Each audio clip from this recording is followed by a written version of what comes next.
বিশ্বনবী বলেন, মান ক্বারা আয়াতাল কুরসি দুবুরা কুল্লি সালাতিন মাকতুবাতিন লাম ইয়ামনাহু মিন দুখুলিল জান্নাতি ইল্লাল মাউত।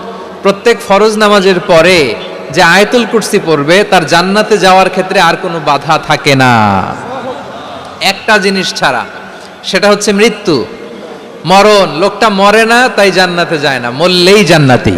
এই আয়াতুল কুরসির এই আয়াতে আল্লাহ তাআলা খুব স্পষ্টভাবে নিজের পরিচয় তুলে ধরেছেন। আবার সূরাতুল ইখলাসের ভেতরে আল্লাহ তাআলা খুব চমৎকার ভঙ্গিমায় তিনি নিজের পরিচয় তুলে ধরেছেন। অনুরূপভাবে সূরা হাশরের শেষ 3 আয়াতেও আল্লাহ তাআলা খুব চমৎকার ভাবে নিজের পরিচয় তুলে ধরেছেন। আওয়াজ করে পড়ুন সুবহানাল্লাহ।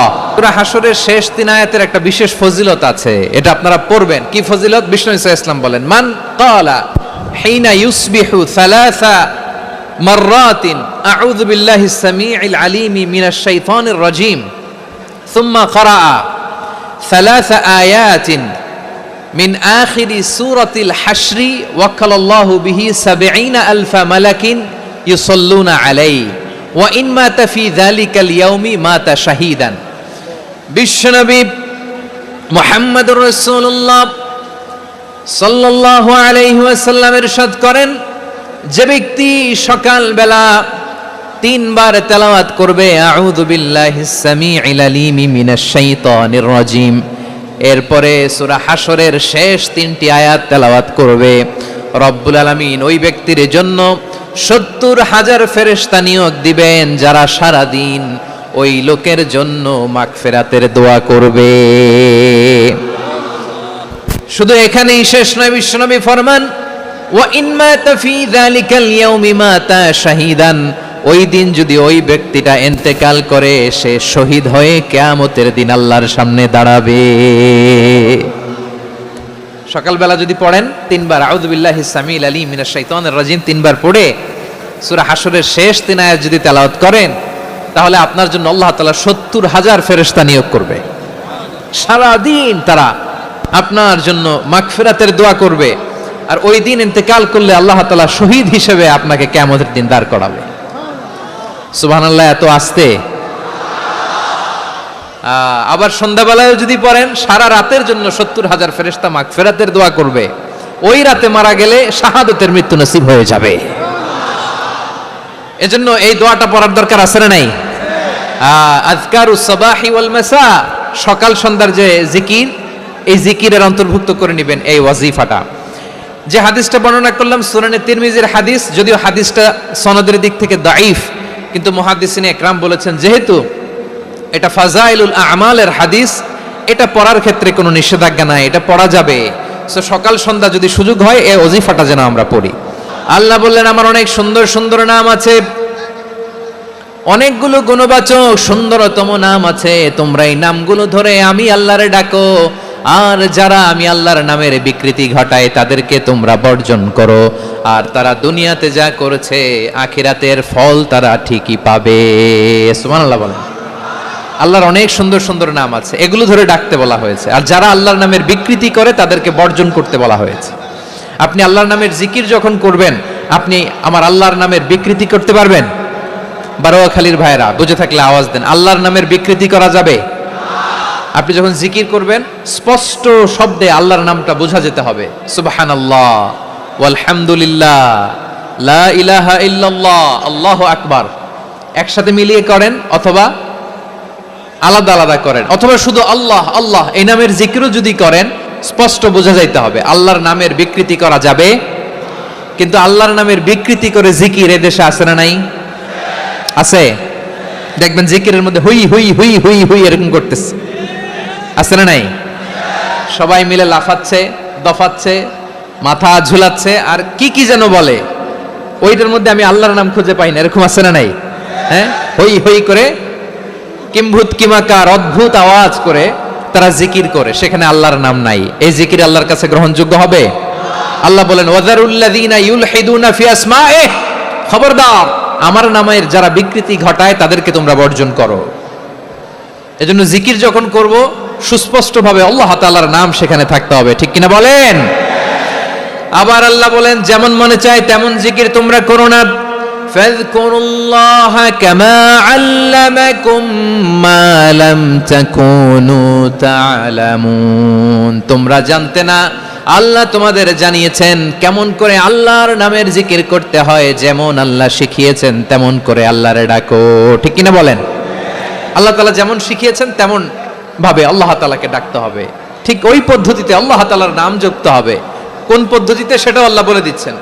আল্লাহ তাআলা বললেন, ওয়াযকুর রাব্বাকা ফি নাফসিকা তাদাররুআন ওয়া খীফাতান ওয়া দুনাল জাহরি মিনাল কওলি বিল গুদুই ওয়াল আসাল ওয়া লা তাকুম মিনাল গাফিলিন। খবরদার, আল্লাহর নামের জিকির করো, আল্লাহকে ডাকো।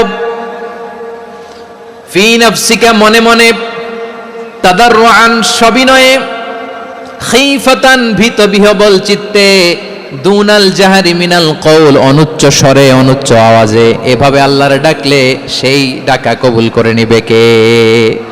তাহলে আল্লাহকে জপতে হবে মনে মনে, সবিনয়ে, ভীত বিহবল চিত্তে, অনুচ্চ স্বরে, এভাবে জিকির করতে হবে। বিশ্ব ইসলাম এবং বিশ্বনবীর সাহাবারা ঠিক এই পদ্ধতিতে আল্লাহ তাআলাকে ডাকতেন। তাহলে এই যে আল্লাহ তাআলার সুন্দর সুন্দর নামগুলো আছে, এগুলো ধরে আমরা আল্লাহ তাআলার জিকির করব, তার প্রশংসা করব, তার পবিত্রতা বর্ণনা করব, তাহলে খুশি হবেন কে? বিষ্ণু ঈসা ইসলাম বলেন, আশ-শাইতানু জাসিম আলা কলবি ইবনে আদম। শয়তান বনি আদমের কলবের মধ্যে এরকম খামচি মেরে বসে থাকে। খামচি বোঝেন তো? শয়তান বনি আদমের হৃদয়ে কলবে খামচি মেরে বসে থাকে। ফাইদা যাকারাল্লাহ খানাসা, যখন মানুষ আল্লাহর জিকির করে শয়তান দৌড়ে পালায়। ওয়াইদা গাফালা ওয়াসওয়াসা, আর মানুষ যখন অমনোযোগী হয়, গাফিল হয়, শয়তান আবার টেম্পটেশন দেয়, আবার ধোঁকা দেয়, আবার ওয়াসওয়াসা দেয়।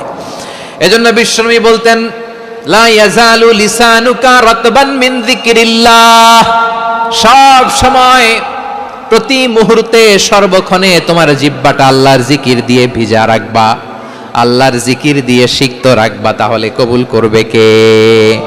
সবাই পড়েন সুবহানাল্লাহ, আলহামদুলিল্লাহ, লা ইলাহা, সুবহানাল্লাহ, আলহামদুলিল্লাহ, লা ইলাহা ইল্লাল্লাহ, লা ইলাহা ইল্লাল্লাহু মুহাম্মাদুর রাসূলুল্লাহ সাল্লাল্লাহু আলাইহি ওয়াসাল্লাম। প্রিয় ভাইরা, আল্লাহ তাআলার অনেকগুলো নাম আছে। আল্লাহ তাআলার এই নামগুলো ধরে তার নাম আমাদের ডাকতে হবে, জপতে হবে। বিষ্ণু ঈসা ইসলাম বলেন, ইন্না লিল্লাহি তিসআতান ওয়া তিসঈনা ইসমান মিআতান ইল্লা ওয়াহিদা। আল্লাহর রয়েছে 99টা নাম, এক কম 100। এক কম, হ্যাঁ, আমরা বাংলায় বলি না যে এক কম 100, মানে আসলে কয়টা? 99টা। বিশ্বনবী বলেন, আল্লাহর 99টা নাম আছে, মিআতান ইল্লা ওয়াহিদা, এক কম 100।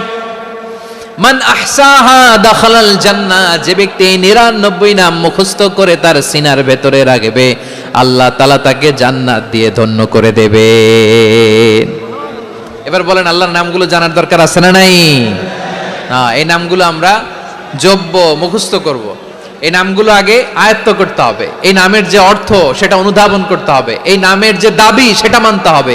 সিবগাতুল্লাহ ওয়া মান আহসানু মিনাল্লাহি সিবগা ওয়া নাহনু লাহু আবিদুন। আল্লাহর রঙে রঙিন হইতে হবে। আমার আল্লাহ দয়ালু, আমরাও দয়ালু হতে হবে। আমার আল্লাহ সহনশীল, আমরাও সহনশীলতার চর্চা করতে হবে। আমার আল্লাহ মেহেরবান, আমরাও মেহেরবান হতে হবে। বিষ্ণু ঈসা ইসলাম আল্লাহর এই চমৎকার সুন্দরতম নামগুলো ধরে ধরে আল্লাহর কাছে চাইতেন। আপনি যখন দোয়া করবেন, আল্লাহর নামগুলো ধরে যদি দোয়া করেন, আল্লাহ ওই দোয়া ফিরায় দেয় না। সুবহানাল্লাহ বলেন। আপনি যদি দোয়ার মধ্যে বলেন ইয়া রহমান, সবাই বলেন ইয়া রহমান, ইয়া রহিম, ইয়া হাইয়ু, ইয়া কাইয়ুম, আল্লাহর চমৎকার নামগুলো ধরে ধরে যদি আল্লাহর কাছে ফরিয়াদ করেন, আল্লাহর নামগুলো ডাকেন, মুহূর্তেই কবুল করবে কে? বিষ্ণু ঈসা ইসলাম এভাবে আল্লাহর নামগুলো ধরে ধরে জিকির করতেন, আল্লাহর নাম জপতেন। তিনি বলতেন, আসআলুকা বিকুল্লি ইসমিন হুয়া লাক, আল্লাহ তোমার যত নাম আছে সব নামের ওসিলায় তোমার কাছে ফরিয়াদ করি, সব নামের ওসিলায়। আনসালতাহু ফি কিতাবিক, যে নাম তুমি তোমার কিতাবে নাজিল করেছো। আও আল্লামতাহু আহাদাম মিন খালকিক, অথবা তোমার কোনো সৃষ্টিকে তোমার নাম তুমি জানিয়েছো, আও ইস্তাসারতা বিহি ফি ইলমিল গায়বি ইনদাক, অথবা গায়েবের জ্ঞানে তুমি তোমার নিজের জন্য ওই নামগুলো সংরক্ষিত রেখে দিয়েছো। সব নামের ওসিলায় তোমার কাছে চাই। সুবহানাল্লাহ পড়েন। তার মানে আল্লাহ তোমার যে নামগুলো আমরা জানি এগুলার ওসিলায়ও চাই, যে নামগুলো আমরা জানি না সেগুলোর ওসিলায়ও চাই। আল্লাহর সব নাম আল্লাহ আমাদেরকে জানায় নাই, কিছু নাম জানিয়েছেন, কিছু নাম তিনি জানান নাই। সুবহানাল্লাহ বলেন। আল্লাহ তাআলা তার কিছু নাম কোরআনে উল্লেখ করেছেন, কিছু নাম স্পেশাল কিছু নবীদেরকে জানিয়েছেন, আর কাউকে জানান নাই। কিছু নাম তিনি কিয়ামতের দিন আমাদের সামনে প্রকাশ করবেন যে এটাও আমার একটা নাম, এটা তোমরা কেউ জানতা না। সুবহানাল্লাহ। সারপ্রাইজ হিসেবে আল্লাহ তাআলা রেখে দিয়েছে, কেউ জানে না। কিয়ামতের দিন আল্লাহ তাআলা সেই নামগুলো জানাবেন। আর কিছু নাম আছে সেই নামগুলো আল্লাহ কোরআনেও বলে নাই, কোন নবীরেও জানায় নাই, কিয়ামতের দিনও সারপ্রাইজ হিসেবেও জানাবে না। ওই নামগুলো স্বয়ং খোদ আল্লাহ ছাড়া কেউ জানে না।